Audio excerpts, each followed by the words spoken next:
Hi everyone, I'm Robin, and this video is going to catch you up on the 3 different batches of peach brandies that I've been working on over the last month or so.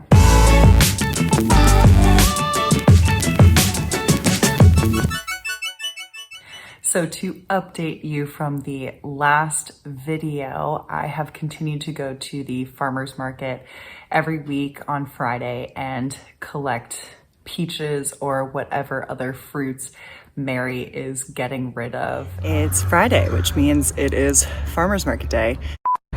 It's Friday, which means I am off to the farmer's market to go get some reject fruits. It is Friday, which means it's farmer's market day. And bring those home, process them, essentially cut off any gross parts, wash them, and toss them in the freezer. Last week, the 2 buckets of peaches were a little bit too much for me to handle as far as cleaning and cutting them up goes. So I thought bringing 1 bucket to the farmer's market would be a better idea. That way Mary would only fill up that single bucket. However, that's not the case. She kept trying to give me more and more peaches. So she sent me home with not only a full bucket of peaches that weighs 36 pounds, but also a huge box of peaches that weighs 20 pounds. I actually had to buy a chest freezer in order to keep up with all the fruits I was getting from the farmer's market. I just needed proper storage for all of those fruits. I am currently on my way back from the farmer's market with 2 buckets of peaches. According to Mary, this is the last week where peaches are in season. So after this, we're gonna have some new fruits to ferment. So in my first video, I was giving you the rundown of batch 1 of the peach wine.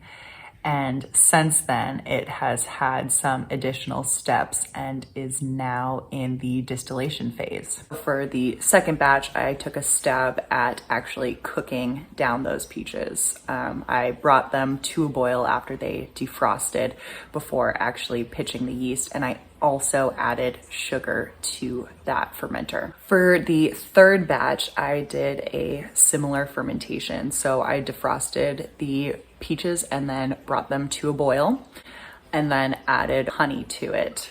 Let's talk about batch 1. Brace yourself. So batch 1 had fruits continually added into it. I started with a batch of fruits plus their juice, nothing else added in besides pectic enzyme and some yeast. That fermented for 4 days, and after straining out the fruits the next day, I then topped it up with more fruits and that fruit juice. I added in a little bit more yeast and some yeast nutrient this time. That was because the beginning batch appeared to have stalled out at 1.028. So I added in some yeast nutrient, hoping that that would do something.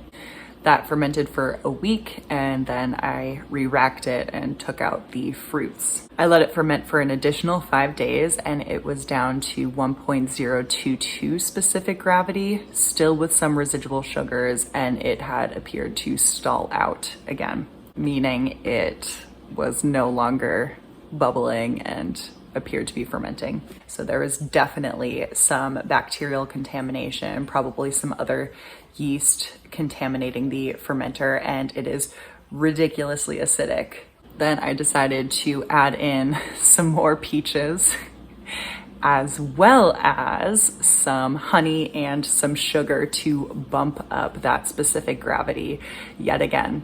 After I did that, I let it ferment for about 2 more weeks. At some point during that time, I removed the fruits and just crossed my fingers and hoped that it would continue to ferment. However, it did get stuck at 1.025. And I let it sit for an additional week, and it was still at 1.025. I had tried some other methods to unstick the fermentation, essentially, but nothing was really working, and I had no idea what the ABV of the wine was actually at. So I took it to my lab and ran 4 of the 6 gallons of that wine through a low wines distillation. So what I got out of that was about 2.5 liters of low wines at 30% ABV. This would mean that the wine was probably at around 6% ABV, so pretty low. Again, there were still some residual sugars remaining in there that I was just unable to ferment out.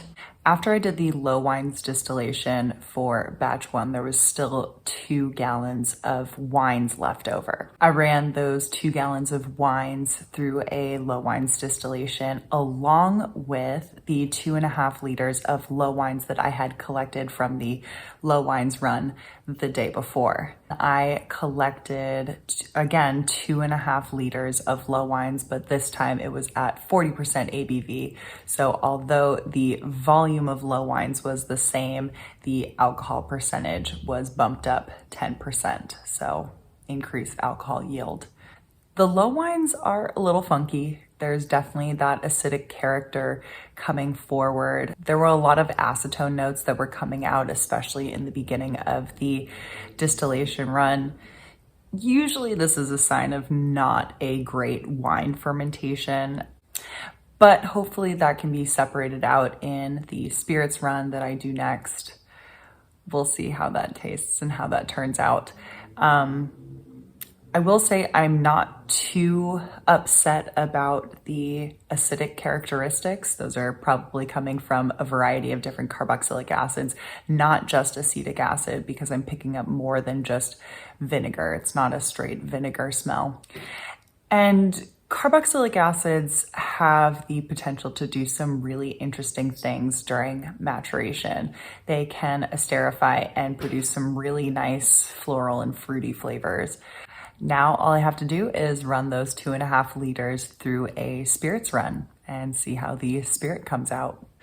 For batch 2, I took a different approach than I did for batch 1. So I started with 6 gallons of frozen peaches, defrosted, and brought those to a boil. I then cooled them down a little bit, added 21 ounces of sugar and 13 ounces of honey that I got from the farmer's market. I also added 2.5 teaspoons of pectic enzyme and 1 teaspoon of Red Star Dry Active Distiller's yeast. The starting specific gravity was 1.080.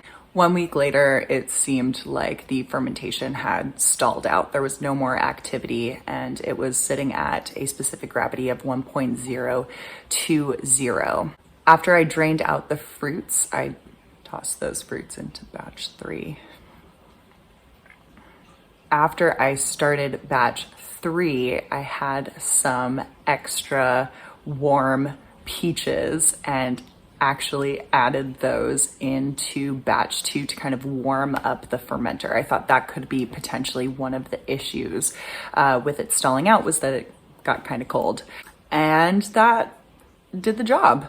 The fermentation started up again adding in some peach fruits, some new peach fruits could also have added in additional sugars, but nevertheless, it did ferment out a little bit more. And now we are 11 days later, and the fermenter is at 1.013 specific gravity, which would put this wine at about 8.8% ABV.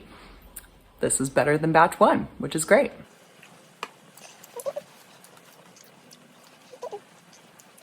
So there are some acidic flavors in this wine. It's more like a sour apple.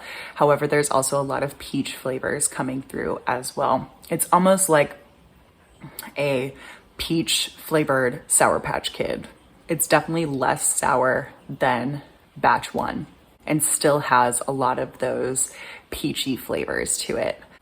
I'll monitor the specific gravity of batch 2 over the next couple of days, see if it's dropping at all. And if not, I'll probably just go ahead and move on to distilling it. For batch 3 of the peach wine, I took 5.5 gallons of frozen peaches, defrosted them, and then added the peaches that I strained out of batch 2 into a pot and brought all of that to a boil. I then cooled it down a little bit and added in 4 pounds of honey and 3 teaspoons of pectic enzyme and 2 teaspoons of Red Star dry active distiller's yeast, and the starting specific gravity of that was 1.075.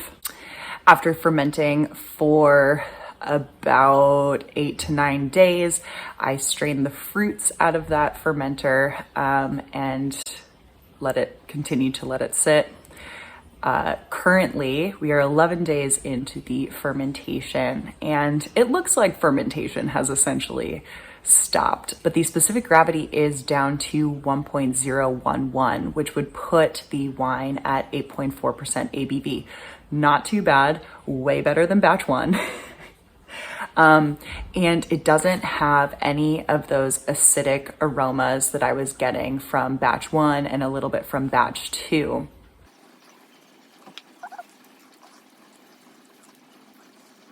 So the flavors are super mild as compared to batch 1 and batch 2. It almost tastes like a dark beer. There is some fruitiness. There's definitely some like apple notes that come forward. Oh, we'll call it a honey crisp. Yeah, like a honey crisp apple flavor coming forward right off the bat. And then it starts to build into that peachiness, but it's more like a peach cobbler, especially in the finish.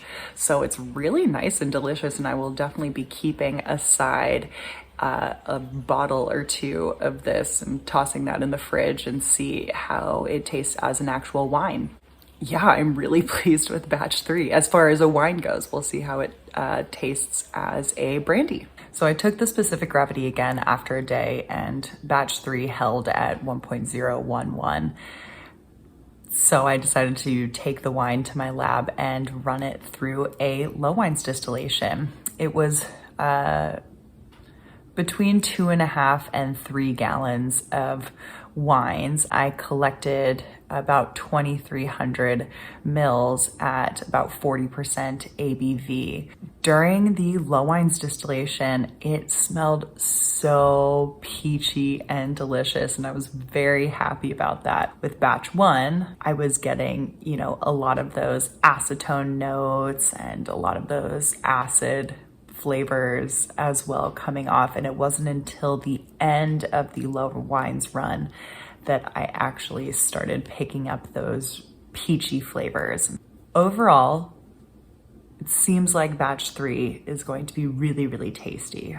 Next up, I'll do the low wines run for batch 2 and then the spirits run for batches 1, 2, and 3.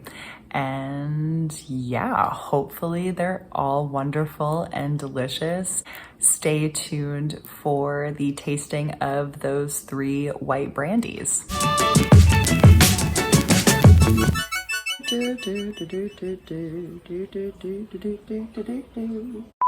Are there peach flavored Sour Patch Kids?